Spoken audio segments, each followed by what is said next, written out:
Salut tout le monde, j'espère que ça va pour vous. Alors aujourd'hui on se retrouve avec le dernier drapeau, le dernier maquillage de ma série Pride et je mets à l'honneur du coup le drapeau transgenre. Comme je viens de vous le dire à l'instant, c'est la fin de ma série Pride et franchement je suis trop contente de la série, des personnes avec qui j'ai travaillé, etc. Franchement vous êtes au top et vous qui me soutenez en regardant mes vidéos, en partageant, en likant, en allant sur mon Instagram voir les posts et tout, franchement, enfin je vous adore, vous êtes adorable, franchement merci beaucoup à vous, franchement ça me tenait super à cœur et j'ai réalisé enfin ce projet que je veux faire depuis 1 an, 2 ans. Et du coup une personne transgenre, eh bien je vais vous lire une définition que je vais également mettre sur l'écran parce que je ne veux pas me tromper, je veux pas mal m'exprimer, donc je préfère lire cette fois que de l'expliquer à l'oral, voilà, pour pas offenser des personnes. Et du coup une personne transgenre est une personne dont l'expression de genre et ou l'identité de genre s'écarte des attentes traditionnelles reposant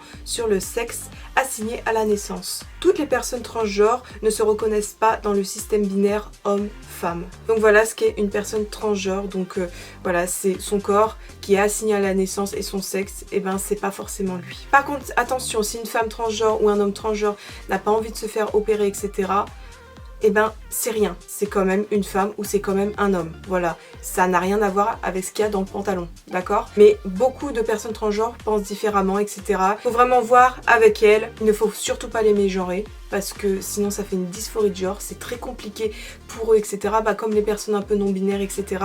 c'est vraiment compliqué, donc ne les mégenrez pas. Donc si la personne est une femme, donc c'est une femme, si la personne dit que c'est un homme, point barre. Enfin bref, j'espère que je me suis bien exprimée, au cas où, reprenez-moi, il n'y a pas de souci, comme d'habitude, je suis là aussi pour m'éduquer parce que si je me trompe, il faut que j'apprenne de mes erreurs. Et du coup, il y a une personne avec moi aujourd'hui, donc je suis très contente de l'avoir avec moi. Et du coup, c'est Jay, il a 27 ans et c'est une personne transgenre FTM, ce qui veut dire un homme transgenre. Il est passionné par le dessin et le tatouage, il s'entraîne très régulièrement, je pense, pour devenir tatoueur, parce qu'il m'a pas précisé d'autres choses. Et du coup, aujourd'hui, oui, je l'ai pas précisé, mais vous verrez un dessin tatouage et non pas un maquillage. Enfin bref, revenons à nos moutons et du coup, je vais lire comment il a su, comment il a fait son coming out, ses ressentis, etc. par rapport à sa situation. J'ai fait mon coming out il y a 3 ans. J'aurais pu le faire bien avant, mais j'avais peur des regards des autres. Puis mes compagnes ne m'acceptaient pas auparavant. Alors ça, je ne comprends pas. Enfin bref. Le ressenti quand tu es dans le mauvais corps, c'est vraiment que tu es super mal. Moi, j'ai vu mon chirurgien il y a 2 ans, mais je dois encore attendre 1 an d'être sous hormones. Aujourd'hui, je suis à 10 mois sous testostérone et depuis, je me sens mieux, mais je serai totalement heureux quand je serai opérée. Donc voilà, comme je vous l'ai dit tout à l'heure, la personne n'est pas obligée de se faire opérer ou quoi, mais certaines en ont besoin. Voilà, pour se sentir totalement heureux, se sentir bien dans leur peau. Et n'hésitez pas du coup à aller le voir si vous avez des questions, si vous ne savez pas, etc. Il vous répondra avec plaisir. Franchement, c'est une personne super gentille, donc foncez. Et du coup, de mon côté, j'ai fait ce maquillage pour représenter le drapeau transgenre. J'espère que ça va vous plaire et je vous laisse avec le tuto. Alors comme vous pouvez le voir, j'ai déjà fait mon teint.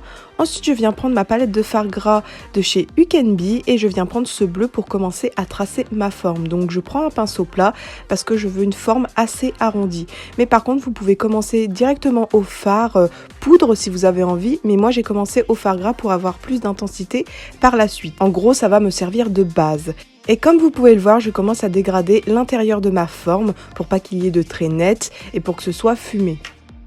Et là, on va passer au rose et du coup, je continue à l'intérieur de ma forme et je commence à le dégrader au bleu sans former la couleur violette parce qu'il n'y a pas la couleur violette en fait dans le drapeau transgenre. Mais je dégrade un minimum quand même. Je reprends même le pinceau bleu pour m'aider à dégrader parce que c'est plus facile. Donc je rajoute pas de matière, je dégrade simplement. Bien sûr, je continue à le faire sur ma paupière mobile tout en laissant la forme un petit peu arrondie, vague que j'ai faite. Et là, on va passer au blanc et je fais exactement la même chose qu'avec les autres couleurs. Je place mon blanc, je dégrade et voilà. Et bien sûr, vu que c'est du fard gras, il faut poudrer. Donc je prends ma poudre de chez RCMA et je fais ça au pinceau. Ensuite, je viens prendre ma palette Bright Matte de chez Beauty Bay et je prends ce bleu pour commencer. Donc je prends un bleu un petit peu plus foncé pour faire les rebords, pour qu'il y ait du contraste et du relief en fait au maquillage. C'est ce que je voulais donner. Donc je commence comme ça, je fais tout le tour de la forme et je dégrade un tout petit peu. Et là, je prends un bleu plus clair pour dégrader. Donc comme ça fait un joli effet contraste, relief, etc. C'est vraiment ce que je voulais donner. Et bien sûr, je pense à estomper et à dégrader les couleurs ensemble. Ensuite, je viens mélanger ces deux roses pour faire la partie rose. Donc voilà, j'étale ça au pinceau plat et j'estompe au bleu.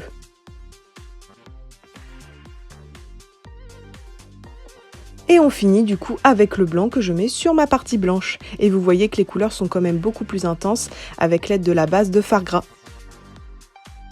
Ensuite, on va passer au strass. Donc, je ne vais pas vous montrer comment on le fait parce que c'est vraiment très simple. Donc, j'en mets tout autour de ma forme. Et là, je viens faire un liner et poser mes faux cils.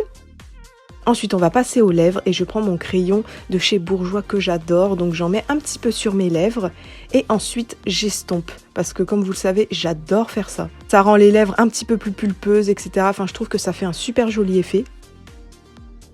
Ensuite, je viens prendre des micro paillettes qui viennent de chez Kiko que je viens déposer en fait sur ma forme parce que je trouvais que ça faisait vide, donc j'avais envie de rajouter des petites paillettes blanches et je trouve que ça fait super joli. Ensuite, je viens prendre la palette d'Eyo Coralie et je prends l'highlighter Sweet Candy que je mets sur mes zones habituelles, donc mon nez, mon front, un petit peu mes hauts de joues, mais pas trop quand même parce que je viens de mettre des paillettes, et mon menton. Et là, je viens prendre ma palette de fard à l'eau, donc je prends le bleu, le rose et le blanc pour faire mon buste. Et sur mon buste, en fait, je vais tracer un cœur. Donc je commence par le bleu et j'essaye de faire une assez jolie forme quand même pour avoir un joli cœur. Ensuite, nous passons au rose, donc je fais un cœur rose à l'intérieur. Et je termine par la couleur blanche et je remplis tout le reste. Et voilà le résultat.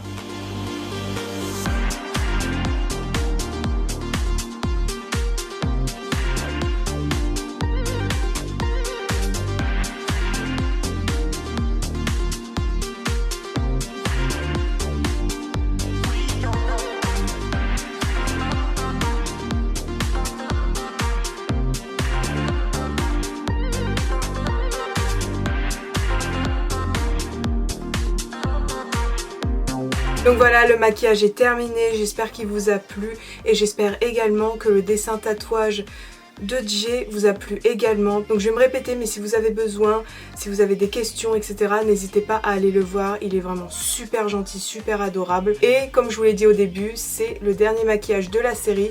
Donc on va conclure ici. Et du coup, je suis vraiment très contente de tous les retours que j'ai eus. Franchement, vous êtes tous adorables de me soutenir, d'aimer mes maquillages, etc., de partager. Franchement, je vous remercierai jamais assez. En plus, cette série, comme vous le savez, me tenait vraiment à cœur. J'ai trouvé toutes les personnes pour chacun des drapeaux, sauf polysexuel, mais j'avais quelqu'un pour le drapeau polyamour. Donc ça va, mais je suis très contente d'avoir trouvé tout le monde. Et merci franchement à vous d'avoir collaboré avec moi, d'avoir fait des looks, de l'art avec moi. Franchement, je suis trop contente et franchement, ça m'a plu de faire cette série pendant le Pride Month. Bon, j'ai un tout petit peu dépassé, je suis désolée, mais voilà, c'était vraiment un plaisir de travailler avec vous tous. Et n'hésitez pas en commentaire, sur mon Instagram, enfin n'importe où, de me dire ce que vous avez pensé de la série. Et du coup, si ça vous a plu, n'hésitez pas à nous rejoindre sur nos réseaux sociaux et à vous abonner à ma chaîne si ce n'est pas encore fait. D'autres maquillages arriveront bientôt, ainsi que d'autres vidéos. C'est en préparation, donc hâte de vous montrer tout ça. Mais là, on finalise la série Pride. Et du coup, bye bye!